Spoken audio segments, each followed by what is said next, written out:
अरे नेहा, आज भी तुझे कॉलेज जाने की क्या जरूरत है? अब तो तेरी शादी को बस 15 दिन रह गए हैं। अब तो घर पर रह और स्किन केयर कर। तभी पूजा प्रीति के कान में कुछ कहती है। क्या प्रीति, तू भी ना नेहा को नहीं समझ पाई। अभी नेहा की शादी की शॉपिंग चल रही है और उसके लिए नेहा को पैसे चाहिए और फिर क्या फुसफुसा रहे हो तुम दोनों कान में? जरा मुझे भी बताओ। अरे नहीं नहीं, कुछ नहीं, बस यही कह रहे हैं कि अब तुम्हारी शादी होने वाली है, इसलिए अब पुरानी आदतों को छोड़ देना, समझी? क्या पुरानी आदत? आखिर तुम क्या कहना चाहती हो पूजा? तुमको पता है मेरी शादी कितने बड़े खानदान में होने जा रही है? ऊपर से मेरा पति 3 भाइयों में सबसे छोटा। अरे वाह, ये तो सोने पर सुहागा हो गया। छोटा बेटा तो सबको बड़ा ही प्यारा होता है। नेहा, अब तो तू राज करेगी, राज। हाँ, वो तो है ही। लेकिन अब अपनी पुरानी आदत। इससे पहले कि पूजा कुछ कह पाती, प्रीति उसे रोक देती है और तीनों मस्ती करते हुए आगे बढ़ जाते हैं। अब आप भी सोच रहे होंगे कि नेहा की ऐसी कौन सी आदत है जिसके लिए बार बार पूजा कह रही थी। अरे रुको, जरा सब्र करो हम बताएंगे आपको, लेकिन आगे। इधर जहां एक तरफ लड़की वालों के घर में जोर शोर से तैयारियां चल रही थी, वहीं दूसरी तरफ लड़के वाले भी अपने घर में डबल जोर शोर से जुटे हुए थे। खैर, यहाँ जोर की बजाय शोर कुछ ज्यादा था। यहाँ कल्याणी जी अपने पति विनोद जी को रोज कुंभकर्ण की नींद से जगा रही थी कि बेटे का ब्याह सर पर आ गया है, जागो जी जागो। सोनिया जी, अब कितना और सोच विचार करेंगे, घर में शादी सर पर है और अब बस कुल 15 दिन बाकी रह गया और अभी तक हमने कोई शॉपिंग भी नहीं की। लाओ जल्दी से फटाफट नोटों की गड्डियां निकालो, आज ही हम अपने लिए लहंगा लेने जाएंगे। अरे दे देंगे कल्याणी, क्यों परेशान होती हो? मेरे पिताजी कहते थे कि ब्याह की तैयारी आखिर में ही करो तो बढ़िया, वरना जिस दिन से शुरू कर दो उस दिन से आखिरी दिन तक चलनी रहनी है, इसलिए पैसों को थोड़ा हिसाब से खर्च करो। अरे कम से कम उसके कमरे में लिपाई पुताई तो करवा दो जी। अरे कह दो अपने छोटे सपूत जी को, एक ही तो कमरा है, खुद ही कर ले, जरा सा तो कमरा है। ऐसे ही लड़ते झगड़ते रोते गाते आखिरकार नेहा अपने पति संग ब्याह कर ससुराल यानी कि गर्ग निवास आ ही जाती है। बहू, जाकर कुछ अच्छा सा बना ला, आज तेरी पहली रसोई है ना। जा रही ना बहू, जाकर छुटकी बहू को बता दे, कुछ अच्छा सा बना लेगी। अब मुझसे ना कहो मम्मी जी, अब ये सारी काम की जिम्मेदारी आप नीतू को सौंप दो। मैंने नीतू को सिखाया, अब नीतू इसे सिखा देगी। ये सुनकर नेहा को बड़ा ही अजीब लगता है, लेकिन वो बेचारी क्या कर सकती थी। वो ठहरी घर की सबसे छोटी बहू, बस खड़ी खड़ी सारी बातों को सुन रही थी। तू अपने दिन बड़ी जल्दी भूल गई बहू, अब तू ही जा। मैं जाऊं ये अच्छा लगेगा क्या? सिखाना तेरा काम है, नहीं तो मेरे बबलू को कितना बुरा लगेगा। नेहा सोच में थी, मेरे लिए बबलू को बुरा लगेगा? आखिर ये बबलू है कौन? वो दिन तो आप याद ही ना कराओ, सासू माँ तो ही बढ़िया है, और ये बबलू की बबली को सिखाएगी सब तुम्हारी मंजली बहू। बबलू की बबली, वाह बहू वाह, तूने तो आज मेरा मन खुश कर दिया एकदम से। तभी वहां नेहा का पति नमन भी आता है। क्या हो रहा है मम्मी, क्या बातों में लगे हुए तुम सब? अरे सुन लल्ला, तेरा नाम तो बबलू है ही, आज से तू बबलू और ये बबली। ये सही रहेगा मम्मी। सुनो नेहा, आज से मैं बबलू तू बबली। ये सुनकर नेहा बहुत जोर से चिढ़ जाती है, लेकिन वक्त की नजाकत को देखते हुए बेचारी कुछ नहीं बोल पाती और हाँ में सर हिला देती है। आय रे मेरी सुथरी बहू कितनी सीधी है, आज से तो मैं तुझे बबली ही कहा करूंगी। हाँ देखते अम्मा जी, आप जीतती हो या फिर मैं। माँ ये बबली फबली नहीं बनने वाली। और ये मेरा पति तो एकदम लल्लू टाइप है यार, ऐसे सड़ी सी बात पर भी मुंह फाड़ रहा है, एकदम ही दांत चार रहा है। हाय रे मेरी फूटी किस्मत। नेहा देखती है उसके पति का नाम ही सिर्फ बबलू नहीं है, बल्कि हर बात में सिर्फ उसे बबलू की बबली ही बताया जा रहा है।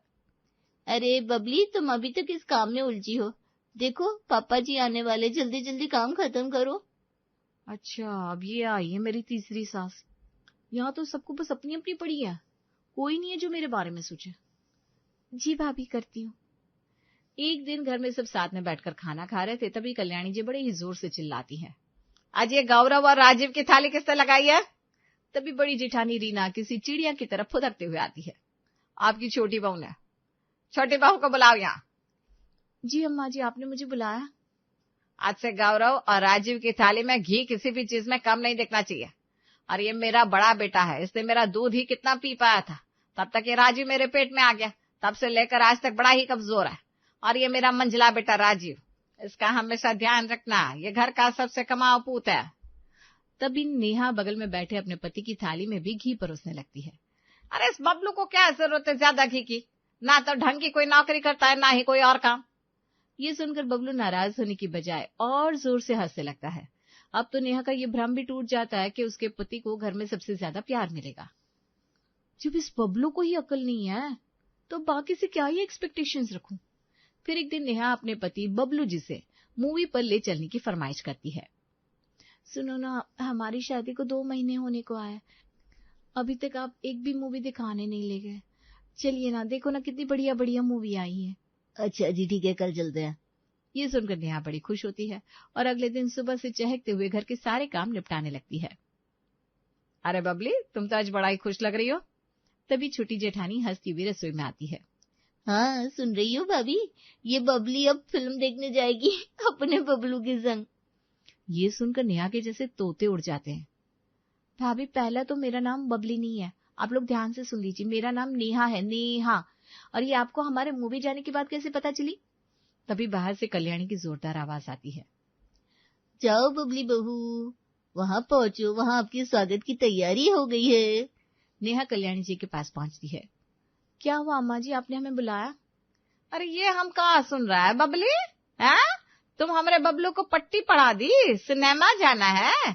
अरे इस घर में आज तक कोई सिनेमा गया है जो तुम जाने की बात कहने लगी? अरे जुम्मा जुम्मा आए हुए तुमको 4 दिन हुए नहीं और अभी से सिनेमा। नेहा अपने पास में बैठे पति की तरफ नजर उठाकर देखती है तो वो आज भी अपनी बत्तीसी का प्रदर्शन ही कर रहा था। नेहा गुस्से में अपने कमरे में घुस जाती है और जोर जोर से रोने लगती है।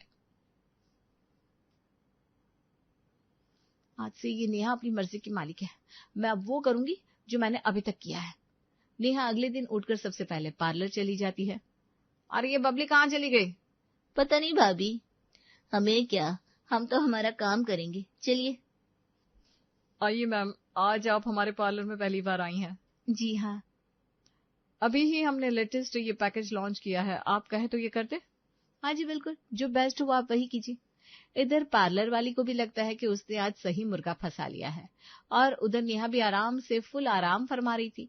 नेहा पार्लर में सबसे पहले एक बढ़िया सा फेशियल करवाती है, फिर लगे हाथ ही eyebrow, upper lips, hair spa, manicure, pedicure और न जाने कौन से क्योर करवा के पूरे 4 घंटे बाद फ्री होती है। और जब पार्लर वाली पैसे मांगती है, कितना हुआ दीदी आपका? ज्यादा नहीं मैम, आपका सिर्फ 6,000 हुआ है। ओनली 6,000? हाँ अच्छा। आप मेरी जेठानी रीना और नीतू को जानती हो ना? हाँ जानती हूँ। मैं ना उन्हीं की देवरानी हूँ, वो कल ही आपके पार्लर पर आएंगे, उन्होंने ही मुझे आपके यहाँ भेजा है। तो आप? बट मैम आप कुछ तो दे जाती। मैम अब आपको क्या ही बताऊं, आप मेरी कंडीशन सुनेंगी ना तो आपका दिल पानी पानी हो जाएगा। अरे उन दोनों ने ही घर का सारा पैसा अपने पास रखा हुआ है, मुझे तो घर से कोई खर्च नहीं मिलता। आज जब यहाँ आ रही थी तभी बोली तुम जाओ बस मेरा नाम ले लेना। अब बताओ मैंने कोई गुनाह कर दिया कि आपके यहाँ आकर? नहीं आप रोइए नहीं प्लीज, ठीक है मैं उनसे ले लूंगी। नेहा की ये वही आदत थी जिसके लिए उसकी सहेलियां शादी के पहले छोड़ने को कह रही थी। वो अपना दुखड़ा सुना सुना कर उधार लेने की आदत। अब नेहा कभी सब्जी वाले से, कभी फल वाले से, कभी पंसारी की दुकान से जाकर उधार ले आती और नाम लिखवा देती गर्ग सदन के निवासियों का। ऐसे ही एक एक करके दिन बीतने लगते हैं। अब देखते हैं नेहा मैडम कहाँ की राह पकड़ती है। सुन बबलू, वो जरा आज तो अपने ऑफिस ना जा, आज घर में कुछ मेहमान आ रहे हैं और तो और ठंड भी बढ़ने लगी है, तो इन्हें पतले कंबलों से अब काम नहीं चल रहा, तो वो पूरा लोहे वाला बक्सा है ना वो आज खाली करना है। अरे तो मेरे ऑफिस में कुछ जरूरी काम है माँ, पहले बता देती आप। बबलू तू ना ये ज्यादा चू चपड़ ना कर, ये तेरा ही काम है, हर साल तू ही करता है ना, तो क्या इस साल किसी बाहर वाले को पकड़ कर लाऊंगी? तभी वहां रीना और नीतू भी आ जाती हैं। अम्मा जी इस साल आपको पता नहीं है क्या, देवर जी की शादी हो गई है। शादी हो गई है, इसका क्या मतलब जेठानी जी? क्या इनके हिस्से का काम कोई और करेगा क्या? क्यों बबलू भैया? ठीक है अम्मा जी। ये सब रसोई में खड़ी नेहा भी सुन रही थी। वाह जी वाह, नेहा मैडम इससे अच्छा मौका अब नहीं मिलेगा, इसे गंवाना तेरी बहुत बड़ी भूल होगी। चल जल्दी से फटाफट तैयार होकर जा और मौका पाकर निकल जा। अब आप भी सोच रहे होंगे नेहा कहाँ की तरफ चल दी, तो आइए देखते हैं। नेहा मोबाइल में लिखे हुए पते से मिलाते हुए आखिरकार पहुंच जाती है बबलू जी के ऑफिस। किससे पूछूं यार, अच्छा चलो, सबसे पहले रिसेप्शन पर ही बात करती हूँ। मैम, मुझे ना आपकी बॉस से मिलना है। अच्छा मैम, लेकिन आप प्लीज अपना इंट्रोडक्शन दे दीजिए, फिर मैं सर तक मैसेज पहुंचा दूंगी। जी कहिए ना बबलू जी से, नहीं नमन जी से कि नमन जी की वाइफ आई है। बबलू जी नाम तो बढ़िया है। ठीक है, मैं कहती हूँ। नेहा थोड़ी ही देर में बॉस के पास पहुंच जाती है और बॉस को अपना दुखड़ा इस तरह सुनाती है कि बॉस भी भाव विभोर हो जाते हैं। हाँ जी सर, मेरे पति आज इसलिए ऑफिस नहीं आए कि उन्होंने कई लोगों से उधार ले रखा है। हमारी तो पूरी शादी ही उधारी पर हुई है। आज उधार मांगने वाले घर आए तो मेरे पति घर के बाहर नहीं निकल पाए, इसलिए मैं आपके आगे अपनी झोली फैलाती हूँ। अरे नहीं नहीं नहीं, आप ऐसा मत कीजिए। आप बताइए मैं आपकी मदद कैसे कर सकता हूँ। सर आप मुझे 50,000 रुपए दे दीजिए, जिससे मैं उनका उधार चुका सकूं, नहीं तो मेरे पति को। इतना कहकर नेहा मैडम इतना जोर से रोती है कि बॉस भी डर जाते हैं।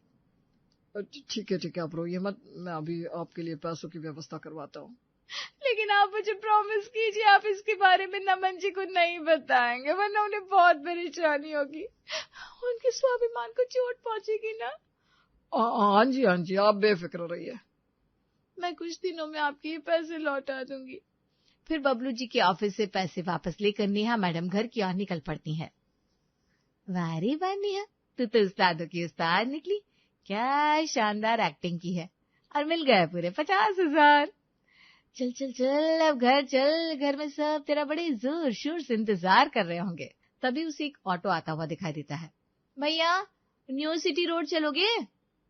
हाँ जी मैडम। ठीक है भैया, जल्दी चलो, बहुत देर हो गई है मुझे वैसे भी। हाँ जी बस बैठिए और पहुंचा दिया आपको, ये मानो। आधा रास्ता निकल जाने के बाद नेहा के दिमाग में एक करामात सूझती है। भैया मैंने आपसे ये तो पूछा ही नहीं, कितना किराया लोगे आप? अरे मैडम वही जो लगता है, 350 रुपए। है 350 रुपए?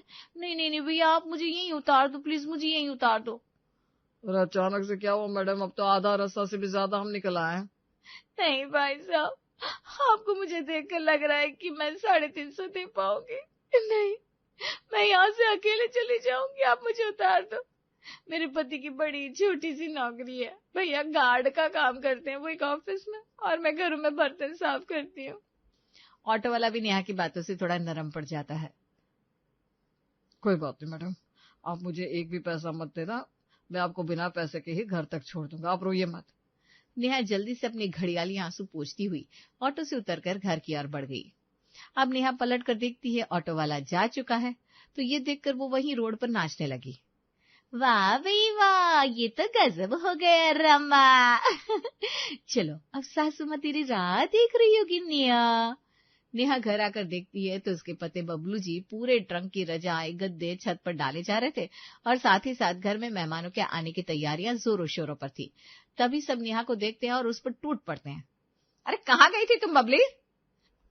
हम यहाँ पागल है क्या जो काम में लगे हैं? पागल तो तुम लोग हो ही। क्या कहा भाभी? वो ना मैं जरा मंदिर तक गई थी तो मुझे वहां एक बूढ़ी माई मिल गई, बड़ी ही भूखी थी, तो उनको कुछ खाना दिलाने के चक्कर में ना 2 घंटे लग गए। आज मंदिर में वैसे भी बड़ी भीड़ थी। मंदिर गई थी? हाय हाय, कौन सा मंदिर? हमारे आसपास तो कोई मंदिर है ही नहीं। तभी कल्याणी देवी की आवाज सुनाई देती है।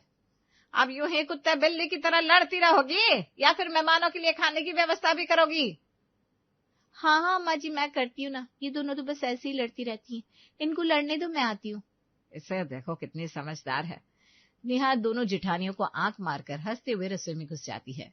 अब फिर एक दिन, अरे नेहा बड़े दिन हो गए तुझे किसी से कुछ मांगा नहीं, तभी मैं सोचू मेरे दिमाग में ये खुजली सी क्यों हो रही है।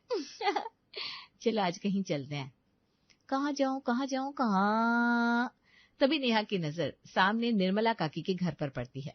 निर्मला काकी सर्दी के कारण अपने नए कंबल को निकाल कर सुखा रही थी। आइडिया, चलो चलते हैं। नेहा उठकर पड़ोसन निर्मला आंटी के घर की तरफ चल देती है। अरे नेहा, आज मेरे घर आओ, आओ बैठो। लेकिन कंचन तो नहीं है बेटा। काकी कंचन नहीं है, तभी तो आई हूँ मैं आपके घर। मैं आपको कैसे बताऊं कि मुझे आपसे एक कंबल चाहिए। निर्मला जी एकदम से चौंक जाती है। कंबल चाहिए? मैं कुछ समझी नहीं बेटा। घर में मेरी सास बीमार है, मुझे एक बढ़िया सा कंबल दे दीजिए। वो आपसे शर्म के मारे कह नहीं पा रही है। लेकिन मेरी सास है ना, उनको बड़े ही जोर का जुलाब लगा है। ना तो घर से बाहर निकल पा रही है, ना ही कहीं जा पा रही है। बस पूरा दिन वॉशरूम से बाहर, फिर वॉशरूम के अंदर, यही हालत हो गई है उनकी। आप मुझे वो बालकनी वाला कंबल दे दीजिए ना, मैं जल्दी आपको देकर जाऊंगी। अरे ठीक है ले जाओ, मैं समझ सकती हूँ, ऐसे में ठंड भी बहुत लगती है, शरीर ना एकदम से टूट जाता है। क्या करे बेचारी, बूढ़ा शरीर है। ले जाओ, मैं वो कंबल दे देती हूँ, लेकिन वो कंबल ना मेरी बहू का है, तो तुम उसको समय से वापस कर देना। हाँ जी बिल्कुल, आप चिंता ना करें। अब निर्मला को थोड़ी ही देर बाद कल्याणी बाहर टहलती हुई दिखाई देती है। अरे कल्याणी तो ये रही, अभी तो बहू कह रही थी कि बाथरूम से निकल नहीं पा रही। अब क्या पूछना, अच्छा नहीं लगता, छोड़ो, कुछ दिन के बाद पूछ लूंगी। ऐसे ही करते करते पूरा एक हफ्ता निकल जाता है। इधर बबलू के बॉस भी घर आते हैं। मुझे नेहा जी से मिलना है, वो घर में है क्या? हाँ जी है, लेकिन आप कौन, मैंने पहचाना नहीं। जी मैं नमन का बॉस हूँ, मुझे उनसे कुछ डॉक्यूमेंट्स की बात करनी है। अब क्या करूँ, इसी बहाने से आना पड़ा। पूरे 3 महीने हो गए पैसे दिए, अभी तक वापस नहीं मिले। अब किससे कहूँ, नमन को भी बुरा ना लगे। अच्छा जी, मैं अभी बुलाती हूँ। अब सब लोग मिलकर नेहा को पूरे घर में ढूंढते हैं, लेकिन नेहा कहीं नहीं मिलती। अब नेहा ने ये बात पहले ही सुन ली थी और वो जल्दी से जाकर कंबल में छुप गई थी, जो वो निर्मला के घर से लाई थी। तभी निर्मला जी बाहर आती है। कल्याणी, ओ कल्याणी, जरा बाहर तो आ। अरे क्या हुआ भाई, ऐसा कौन सा आसमान टूट पड़ा? अरे आसमान मेरे घर टूटा है, तेरे घर नहीं। तेरे जुलाब तो सही हो गए, जाकर मेरा कंबल दे दे अब। जुलाब? मुझे कब हुआ जुलाब? अरे तेरी बहू यही कहकर तो कंबल लेकर गई थी मुझसे, और वो मेरी बहू का कंबल था, वो कलेश कर रही है, जल्दी से ला दे, नहीं तो आज मेरे घर में माथे फूट जाने। रुको, आज तो मैं इसे देखती हूँ। ये तभी हर दूसरे दिन गायब हो जाती थी। कल्याणी फिर आखिरकार नेहा को कंबल में पकड़ ही लेती है। अच्छा, तो ये पड़ोसन के कंबल में छिपी है मेरी बहू। अम्मा जी, तो और क्या करूं? जाकर पहले उसका कंबल देकर आ, उसके बाद मैं तुझसे निपटती हूँ।